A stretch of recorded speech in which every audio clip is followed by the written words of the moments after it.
চলেন আজকে আপনাদের সাথে একটা ফাঁকিবাজি রেসিপি শেয়ার করি, যেটা বানানো খুবই সহজ আর খেতেও অনেক বেশি মজার। তো এইটা বানানোর জন্য প্রথমেই কাঁচামরিচ এবং পেঁয়াজ কুচি নিয়ে নিব, সাথে অল্প একটু লবণ দিয়ে ভালোভাবে মেখে নিব। দেন এর মধ্যে আমরা একটা ডিম ভেঙে এটাকে এক সাইডে রেখে দিব।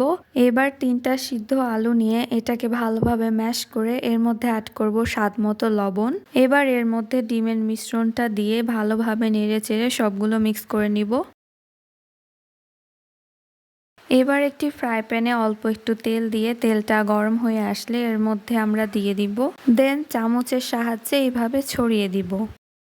কিছুক্ষণ ফ্রাই হওয়ার পর এটা আমরা উল্টে দিব, কিন্তু এইটা এভাবে উল্টানো যাবে না, না হলে ভেঙে যাবে। তাই প্রথমেই আমরা এটাকে এরকম কাট করে নিব, দেন এটাকে উল্টিয়ে দিব। দেন আরও কিছুক্ষণ ফ্রাই করে এটা আমরা উঠিয়ে নিব, তাহলেই আমাদের ফাঁকিবাজি রেসিপি রেডি। আর এটা ভাত দিয়ে খেতে এত বেশি মজা হয়, আপনারা একবার হলেও এটা ট্রাই করবেন।